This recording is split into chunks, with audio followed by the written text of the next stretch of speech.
Yo, welcome back to the channel, y'all. Today we were able to hit a humongous milestone in this account. All three campaign aspects of the campaign is completed and done. Now, if you have any questions or anything of videos that you want me to make of other stages throughout the campaign, please let me know and I can give you my thoughts and kind of the strategy I did when I did beat them. But we're going to be talking about 917, which seems like is the most difficult, and it was definitely one of the most difficult ones. I was able to complete it. I wanted to get the legendary summons because I wanted to go after Hex. Spoiler, I did not get Hex, but I needed to try, right? It was a free legend, technically, quote unquote, free legendary summon sitting there. I needed to get it. It was for Hex. It is what it is. But yeah, 917. Let's get into it. So the first thing you want to do is build 3 HP healers. Now the reason for that is because if you do attack base healing, there's then that issue of you having to balance HP and attack, survivability, and being able to pump out as much heals as possible, and solid heals as possible, so that it becomes that problem. But if you have a champion like Sadie, like I used, Sadie might actually help you with that, with the situation of staying alive, especially when damage mitigation is actually happening. So there might be a case of you being able to put like a Hollow in or Ezra in, or Elowen actually is fine because Elowen is just built different with all the heals and craziness that she does. So that's definitely something you can do. Volca, as you can see right here, she brings a few things to the team. One is her presence, right? Two is the ability to reduce the cooldowns for them to reappear again in the middle of the match, right? The third thing is I built her to really have nothing so that she's able to die, because there's a time period in the second stage that the lowest, weakest technically champion gets killed off instantly by him. So Volca ends up playing that role for me. Then Deimos and Wrath both has a build from Guild Boss, so a whole bunch of crit damage, not a crazy amount of HP, but that's where these three healers comes in, right? And you got Hatsu. You could definitely have a wild card and make sure that you have a champion that you're definitely happy with. Now, if I were you, I'd probably go with physical damage or whatever's called, not magic, right?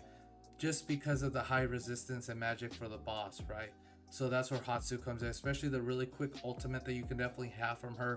Really helps out, really pushes. Abomination, you have a nice balance between HP and attack. I use Abomination to kind of stay in front of him, as you'll see in the when I actually do it. And yeah, that's the squad. Now, if you're missing a piece or you're not having the right flow of synergy between your squad, that's where the assist unit comes in. I end up having an assist or some type of backup if for some reason there's an issue. I was able to have an assist unit, got something from one of the friends I added, and was able to complete this. Now I got Zilla 2, but to be honest with you, I didn't even need to use Zilla 2. But for your case, there might be a reason why you do need to get Zilla 2, right? But they're all built like how they're supposed to be built. Let's get into it. So you want both of the enemies on the right hand side, including the boss, to kind of just come out and slowly. You just want to be patient about it. Have your deployment points keep going up. Those coins on the right hand side kind of just grow, and you're kind of just waiting. Now you want to be able to have the AoE damage from the boss go before you start putting champions down. Wrath goes on the left hand side. Reason for that, to destroy that enemy, and you don't have to worry about it. Now everyone else, you want to just be able to hold down the fort and everything else, right? So that's why you put Olog. Olog is just going to sit there and just hold it down. You take back Wrath, be able to get a few extra points back. On top of it, the whole cooldown effect from Volca is really nice. Abomination gets put down. You have Hatsu. They're just doing their thing. Now champions will die just because I don't have the greatest gear in the world, but if you're able to, continuously rotate champions in and out, and having that additional assistant, that assist friend champion, definitely will help you. And that's where you're kind of at. I continuously add healers, just make sure everyone can stay alive, or if they do die, it is what it is. Just make sure that it's somewhat sustainable, right? As you can see. Also, if you do have Sadie, timing that would be awesome. Even of Vortex would be nice for you to be able to time that. Now I would put Deimos down, but I think I'm waiting. Yes, because I want to put Wrath down. Wrath is going to be huge and helpful when it comes to defeating this boss. And like I said, they're built like how I do for guild boss. So they're built a little bit, yeah, they're definitely here to hit. Hatsu, you're gonna continuously do her ult. Now understand that when you do ult, that blue little timer thing will fill up, which then does more damage to your champions, but it is what it is. You want to be able to push and try to defeat them as fast as possible. Now the enemy down below, don't worry about that enemy. Let him go. Now as you can see, there's what 1 2 3 4 5 6 7 8 9 10 tiles on the floor that he's walking on, right? Each one you got to be able to defeat more than 10%. Now when I actually beat it the first time, he was about 1 or 2 steps away from hitting the blue circle and my run ending. But for you to be comfortable and knowing what you got to complete, you got to be able to do it about 10% per tile of when he's walking, so you're able to defeat it before he gets to the blue circle, because when the boss dies, everyone else goes. About 10%. If you can do more than that, that's wonderful. But the goal is about 10 to 15% per one, so you can have some comfortability. You don't have to stress as much. But yeah, second stage is here, which is really annoying because after you kind of get a hold on the first one, you're like, okay, this is actually not that hard, kind of a piece of cake. But this one's definitely difficult. I end up putting Olog down to hold down that side. Like I said, all you're trying to do is let them hold. I put Vortex down to do his heals. Abomination. Now Wrath is doing his thing on the left hand side. The only problem is Wrath isn't built like that, so I'm needing a little help, and I'm gonna put Hatsu on that left side also to help out. But understanding that the reason why I separated them like I did is because, as you can see what he did, Sadie, he does that double combo hit, and everyone around Sadie can possibly die with that hit, as you can see right there. So you want that separation.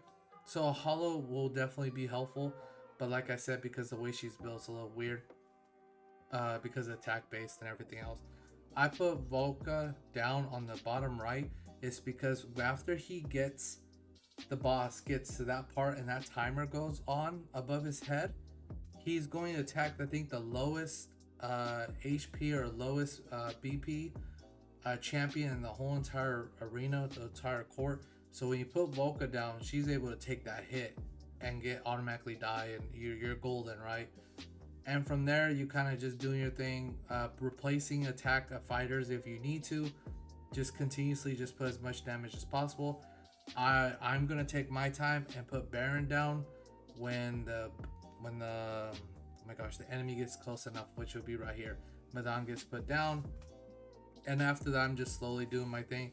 I'm gonna get enough, I think, to put Hatsu or Wrath. Wrath. Okay, here we go. Yeah, and I'm just slowly hitting them, trying to get there. Obviously, you can do other things. I actually have the artifact on Hollow, which makes everyone quicker. I forgot to put that on Vortex, so that would be helpful. But yeah, there's a few other things I probably could have done that definitely be really beneficial and more efficient. But this is generally the strategy I kind of did. I believe it was mainly from War Guides, who's the one that actually did it.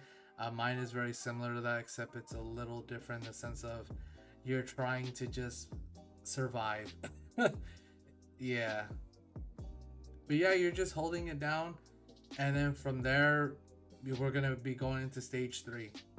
You want to continue to put as much heals as possible.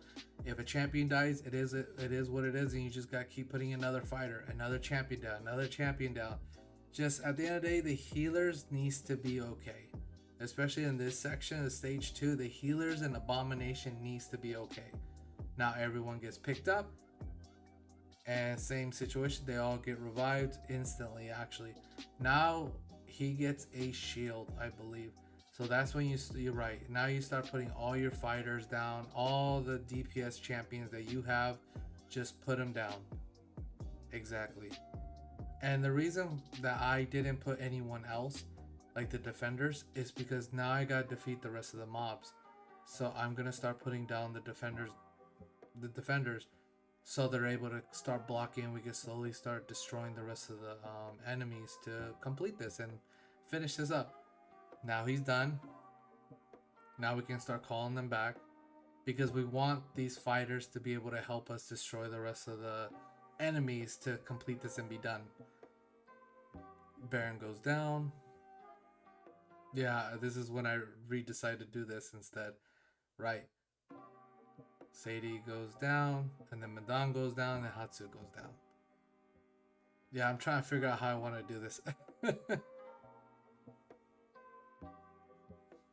Yeah, I'm on 1 × 1 because I was in shock that I got this far.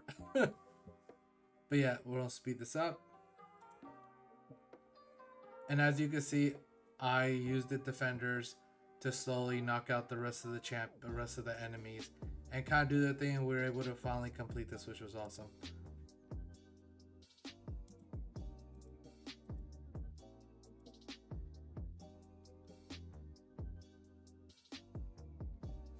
And as you can see, victory. There we go. That's how I did it.